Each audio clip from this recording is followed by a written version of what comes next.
Good afternoon, I'm Steve Hensley. First at 4, severe storms have already started popping up this afternoon in parts of eastern Kentucky. That is why we're continuing our severe weather alert day coverage. Meteorologist Evan Hatter joins us now with the very latest. Evan. Well, Steve, we've already seen our share of strong to severe thunderstorms around the region this afternoon.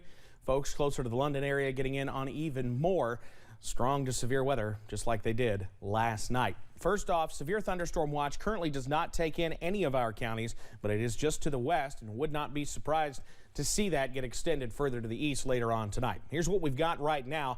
At this point, only one small sliver of our area is in a warning. That is very far eastern Claiborne County, Tennessee. However, we are still dealing with strong thunderstorms. These warnings just expired for portions of Whitley, Knox, and even into Clay counties this afternoon. Right now, some very heavy rain, likely some small hail along 25E just south of Barberville right now. That'll be heading over toward Pineville over the next little bit, just east of downtown Williamsburg, likely getting in on some heavy rain and some gusty winds as well. And backing on out, you see the strong cell that is now pushing out of Claiborne County, Tennessee. That'll be pushing over towards Needville, Tennessee over the next little bit. Temperatures, well, we've got plenty of juice in the atmosphere into the low to mid 80s for daytime highs as we speak right now. Those humidity values are way up there, so we have plenty in the way of fuel for some of these thunderstorms. You see some of those towers trying to go up from our camera at Buffalo Mountain, sitting right now at 82 degrees. So we will be dealing with more showers and thunderstorms as we run through the nighttime hours, with lows tonight in the middle and upper 60s. I'll have the very latest on when we can see those storms move out and summer-like heat move in coming up in just a few minutes. Steve? All right, Evan, thank you. Kentucky has made history in its unemployment rate. Governor Andy Beshear announced this morning that the state jobless rate is the lowest it's ever been. WIMT's Phil Pendleton has more on what the governor had to say from the state capitol. Governor Beshear announced this morning that Kentucky's unemployment rate is now 3.9%. That is the lowest it's ever been since the U.S. Labor Statistics Department began compiling unemployment rates in the 1970s. And it's coming as people are returning to work, more people returning following the worst of the pandemic. Now, Governor Beshear says this shows the economy in Kentucky is on fire. It comes after the rate for 2020 was more than 6%. Finished 2021 at just below 5%, according to labor statistics. Beshear says there's been more jobs, pointing out to the production of electric batteries, agricultural technology businesses, pharma, and in biotech. The governor says it's the latest and a lot of good news for the state's economy. This news follows a year where we shattered every economic development on the books with a record $11.2 billion of new private sector investment, a record 18,000 new jobs at the second highest hourly wage that we have ever announced. Governor Beshear says also that several agencies that have been very critical of Kentucky's economy is actually now giving the state a more positive outlook, stating that both S&P Global Ratings and Fitch Ratings have upgraded Kentucky's financial outlook to positive for the first time in 15 years.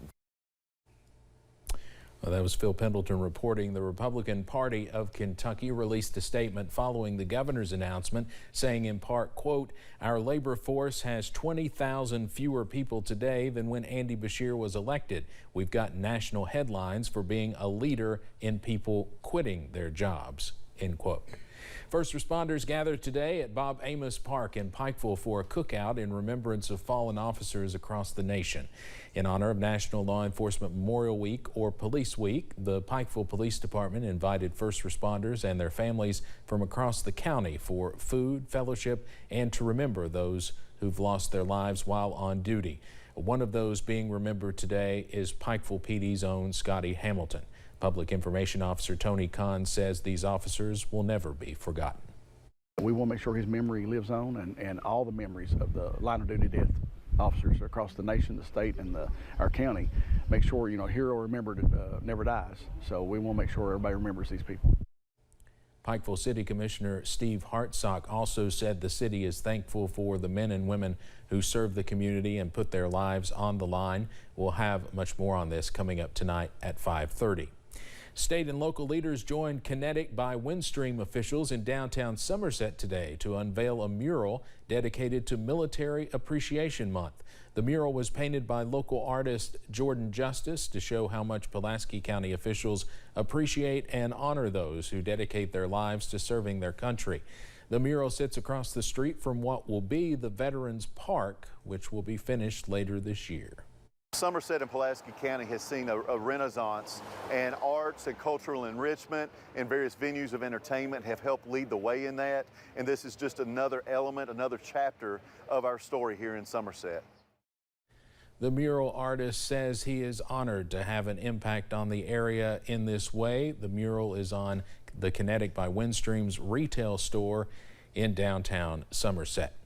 The head of the Food and Drug Administration says the nation's shortage of baby formula will start getting better within days. The testimony comes a day after President Biden took the rare step of invoking the Defense Production Act to boost domestic supplies.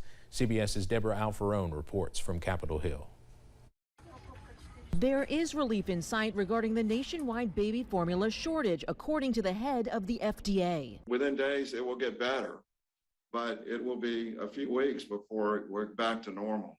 Dr. Robert Califf told a House subcommittee his agency is working on a number of solutions and asked for more resources. It would sure help if we had a larger number of people. One of the major reasons for the shortage is the shutdown of Abbott Nutrition's Michigan plant in February over safety concerns. Lawmakers grilled the FDA chief about the agency's response to warnings of violations at the largest formula factory in the U.S. The agency received reports as early as September 2021, but did not inspect the associated facility until January of 2022.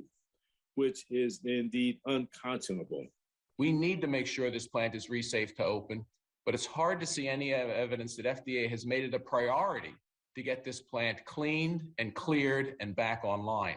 The hearing comes as the White House is trying to formulate a solution for parents. President Biden is invoking the Defense Production Act to boost domestic supplies. I know parents all across the country are worried about finding enough infant formula to feed their babies. The president is also launching Operation Fly Formula to import more product from overseas to speed up delivery so that store shelves don't remain empty or near empty for long. Deborah Alfarone, CBS News, Capitol Hill. The FDA says the Abbott manufacturing plant could be up and running as soon as next week. It may take a couple of months for new formula from the facility to begin arriving in stores. CDC vaccine advisors are set to vote today on COVID boosters for children ages 5 to 11. The FDA has already granted emergency use authorization for the booster, citing an uptick in COVID cases due to the Omicron wave. Pfizer, who makes the booster dose for children, says its shot raises Omicron-fighting antibodies by 36 times in this age group, and that no safety issues were found in its vaccine trial of 4,500 children. Heading over to Wall Street now on this Thursday after that dismal day yesterday, losing more than 1,000 points. Another rough day, but not quite as bad. The Dow closes down more than 236 points today. We'll have more financial news in our next half hour. But straight ahead here on First at 4, health officials are investigating a growing number of monkeypox cases around the world. And we're still tracking the potential for strong to severe thunderstorms in the mountains this evening. The latest timing and impacts on the way next.